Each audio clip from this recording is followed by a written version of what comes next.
আসসালামু আলাইকুম প্রিয় চাকরি প্রত্যাশী বন্ধুরা, আশা করি আপনারা সকলেই ভালো আছেন।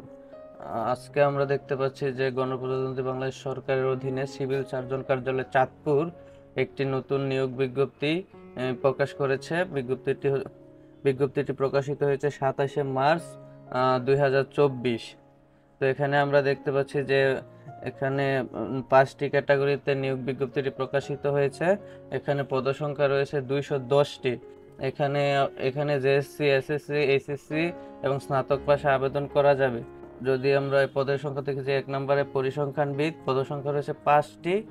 গ্রেড হচ্ছে 14, 10,200 থেকে 24,680 টাকা বেতন।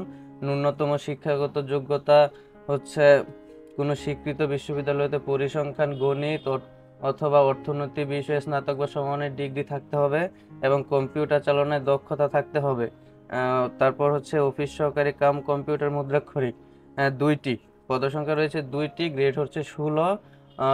বেতন হচ্ছে 9,300 থেকে 22,490 টাকা।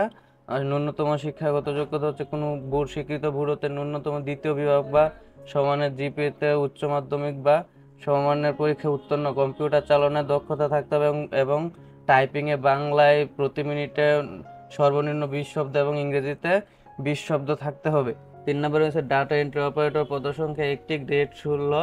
ন্যূনতম শিক্ষাগত যোগ্যতা যদি দেখে এসএসসি পাস হলে আবেদন করতে পারবেন এবং কম্পিউটার মুদ্রাক্ষরেকে বাংলায় প্রতি মিনিটে 20 এবং ইংরেজিতে 20 শব্দ থাকতে হবে। 4 নম্বরে রয়েছে স্বাস্থ্য সহকারী, এখানে হচ্ছে পদসংখ্যা হচ্ছে 200। তাহলে যারা এসএসসি পাস করেছেন তাদের জন্য খুবই একটা সুখবর। গ্রেড হচ্ছে 16, 9,300 থেকে 22,490 টাকা বেতন। এসএসসি পাস হলে আবেদন করতে পারবেন। নাম্বার 5-এ রয়েছে গাড়ি চালক, পদসংখ্যা হচ্ছে 2টি, গ্রেড 15, 9,700 থেকে 23,490 টাকা বেতন। জেএসসি পাশে আবেদন করা যাবে এবং বাংলাদেশের যে সড়ক কর্তৃপক্ষ কর্তৃক ইস্যুকারী ভারী যানবাহন চালানোর হালনাগাদে একটি বৈধ লাইসেন্স থাকতে হবে। অভিজ্ঞতা সম্পন্ন চালকগণ অগ্রাধিকার পাবেন। আরেকটা কথা, এখানে শুধু চাঁদপুর জেলার বাসিন্দাগণে আবেদন করতে পারবেন।